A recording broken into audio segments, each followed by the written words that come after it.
8 दिवसात एवढा विकास, मग कोल्हापूरचा विकास का होत नाही? एवढी उदासीनता का? या संदर्भात काही प्रतिक्रिया. साहेब नमस्ते, मी सचिन पाटील बोलतो, लोकमान्य न्यूज डिजिटल मीडियाहून. हा, नमस्कार साहेब. माझा एक प्रश्न होता आणि त्यावरती मी तुमचं मत जाणून घेणार आहे. बोला ना साहेब. तर त्यासाठी मी सविस्तर एक बातमी आहे ती तुम्हाला वाचून दाखवतो, त्यानंतर मग तुम्ही मला तुमचं मत सांगा. हो साहेब. सर्किट बेंच उद्घाटनानंतरही महापालिकेचे हजारो कर्मचारी रस्त्यावर. शहरातील सर्किट बेंचच्या उद्घाटनापूर्वी महापालिकेने शहर सजवण्यासाठी हाती घेतलेली मोहीम आजही सुरू राहिली. स्वच्छता, रस्त्याचे डांबरीकरण, सुशोभीकरण, अतिक्रमण कारवाई, पॅचवर्क अशी विविध कामे गेल्या 8 दिवसात आटोपली. प्रशासक के मंजुलक्ष्मी यांच्या मार्गदर्शनाखाली अधिकारी व कर्मचारी अहोरात्र राबून शहराचा कायापालट घडवून आणला. CPR चौक ते तहसील कार्यालय, खानविलकर चौक, आदित्य कॉर्नर, धैर्यप्रसाद चौक, ताराराणी चौक येथे रस्त्याचे डांबरीकरण झाले. सर्किट बेंच परिसरात कॉन्क्रीटीकरण, गटरची कामे झाली. तर क्रांती उद्यानात आकर्षक कारंजा सुरू केला. या कामावर महापालिकेने तब्बल 60 लाखाचा खर्च केला आहे. दरम्यान ठिकठिकाणी दिशादर्शक फलक, रस्ता दुभाजक बसवण्यात आले. विद्युत विभागाने 180 स्ट्रीट लाईट दुरुस्त केल्या. उद्यान विभागाने झाडांची छाटणी केली. स्वच्छतेच्या मोहिमेत आरोग्य व घनकचरा व्यवस्थापन विभागाने शहरातील मुख्य रस्ते, VIP मार्ग, शाहू समाधी परिसर, ताराराणी पुतळा, शिवाजी विद्यापीठ रोड, न्यायमूर्ती निवासस्थान, सयाजी हॉटेल परिसर या भागाची विशेष स्वच्छता केली. तब्बल 10 टन कचरा गोळा करण्यात आला. 100हून अधिक मॅनहोल चेंबर साफ केले. तर या बातमी वाचनातून मला तुम्हाला एक सूचित करायचं आहे किंवा तुम्हाला एक प्रश्न विचारायचा आहे, एक माजी नगरसेवक म्हणून. जर 8 दिवसात, पहिलंच माझं मत तुम्हाला क्लिअर करतो की सर्किट बेंच कोल्हापूरसाठी होणं हे सगळ्यांच्यासाठी अभिमानास्पद. पण यातून घेण्याचा एक मुद्दा असा आहे की 8 दिवसात इतकी कामं होत असतील तर मग कोल्हापूरचा विकासाच्या बाबतीत एवढी उदासीनता का? आणि 8 दिवसात एवढा बदल शक्य आहे तर मग कोल्हापूरचा विकास का होत नाही आणि याला जबाबदार कोण असेल? या संदर्भात तुमचं मत जाणून घेण्यासाठी मी तुम्हाला फोन केलाय. नमस्कार साहेब. आपली परवानगी असेल तर मी माझं मत मांडू का? बोला साहेब, आपली ओळख द्या आणि मग सांगा. मी अभिजित विश्वास चव्हाण, माजी परिवहन सभापती, माजी नगरसेवक, कोल्हापूर महानगरपालिका. तर मी निवडून आलो तो कालावधी 2015 ते 2020 असा होता. तर आता सर्किट बेंचची स्थापना झाली ही आमच्या करवीर नगरीसाठी, कोल्हापूरकरांसाठी अभिमानाचीच गोष्ट आहे.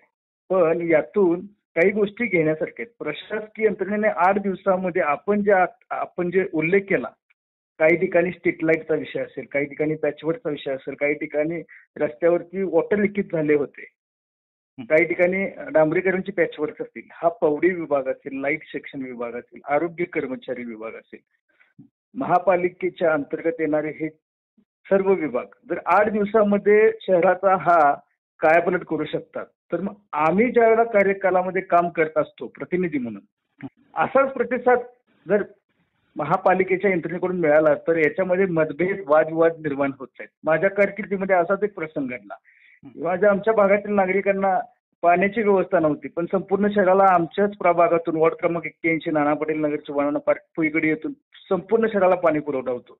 पण या ज्या ठिकाणी पाणी संपूर्ण शहराला पोहोचतो त्याच प्रभाग पाण्या वाचून हे होता, म्हणजे थोडक्यात वंचित होता, त्रासलेला होता, वंचित होता. तर याच्या संदर्भात आम्ही लेखी पाठपुरावा, जल अभियंता, आयुक्त अशा वेगवेगळ्या स्तरावर आम्ही केला, पण प्रतिसाद काही मिळाला नाही. शेवट आमच्यावर उलटे गुन्हे दाखल झाले. हा, तो निष्पन्न झाले नाहीत हा भाग वेगळा, पण अशा काही आरोग्य विभाग असेल, विद्युत विभाग असेल, वॉटर सप्लाय विभाग असेल, अशा वेगवेगळ्या नागरिकांच्या आणि प्रशासकीय याच्यामध्ये सांगड घालताना आम्हाला वेगवेगळ्या गोष्टींना सामोरं जावं लागलं. त्याचा नाहक त्रासही झाला. जर प्रशासकीय यंत्रणेच्या या 4 विभागाच्या अधिकारी कर्मचारी वर्गाने अशीच जर साथ दिली असती तर प्रतिनिधी म्हणून आम्हाला देखील काम करायला सोयीचं झालं असतं. 8 दिवसामध्ये जर इतक्या सगळ्या गोष्टी घडतात तर आज 5 वर्ष प्रशासक म्हणून आज मंजुलक्ष्मी मॅडम काम करतायत. हं. पण तसा म्हणावा तसा बदल दिसत नाही असं माझं वैयक्तिक मत आहे. हं. म्हणजे हा प्रश्न आहे की मी तोच प्रश्न केला की याला कोण जबाबदार असेल? याला प्रशासकीय यंत्रणा साहेब जबाबदार आहे. आज 8 दिवसामध्ये जर संपूर्ण शहरामध्ये स्ट्रीट लाईटची त्यांच्या कार्यक्रमाच्या दृष्टिकोनातून स्ट्रीट लाईट लावणे असेल, पॅचवर्क करणे असेल, वॉटर सप्लायच्या गळती काढणे असतील, आरोग्य बाबतीत साफसफाई असेल. मग गेली आता 5 वर्ष प्रशासक म्हणून मॅडम काम करतायत.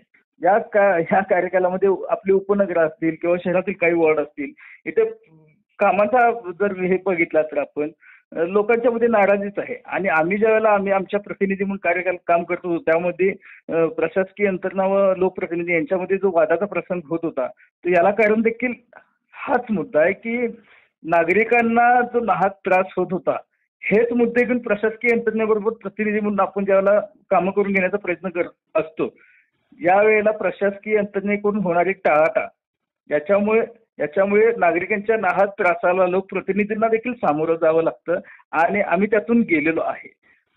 म्हणजे थोडक्यात तुम्हाला असं म्हणायचं की तुमची जी कारकीर्द होती त्या कारकिर्दीमध्ये ज्यावेळी लोकांनी तुम्हाला जबाबदार धरलं त्यामध्ये तुम्हाला या पद्धतीची मर्यादा पडत होती आणि त्याचा नाहक त्रास तुम्हाला सुद्धा अनेक कायदेशीर अडचणी सुद्धा तुम्हाला आलेल्या आहेत.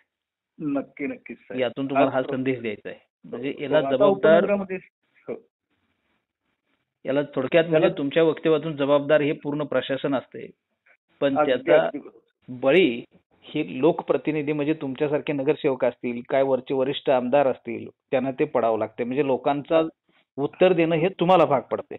लोकांच्या होणाऱ्या त्रासाला सामोरं जायला लोकप्रतिनिधी म्हणून आपल्यालाच लागतं. पण याला मूळ कारणीभूत ही प्रशासकीय यंत्रणा असते. आत्ताच जर आपण उदाहरण घेतलं आपण बोललेल्या बातमीच्या आधारे जर इतक्या 15 दिवसाच्या कालावधीमध्ये जर ही कामं होत असतील तर इतर वेळेला आपली एवढी महापालिकेची आरोग्याची यंत्रणा असेल, विद्युत विभागाची असेल, पौडी विभागाची असेल या सर्व यंत्रणा असून मग आपण कमी कुठे पडतोय.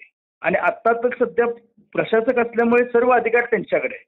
ना जनरल बॉडी आहे ना कोणतेही बाबा असं नाही. संपूर्ण अधिकार प्रशासकीय यंत्रणेकडे असताना चांगलं काम करून दाखवण्याची एक संधी होती. पण तसं काय शहरामध्ये दिसून येत नाही.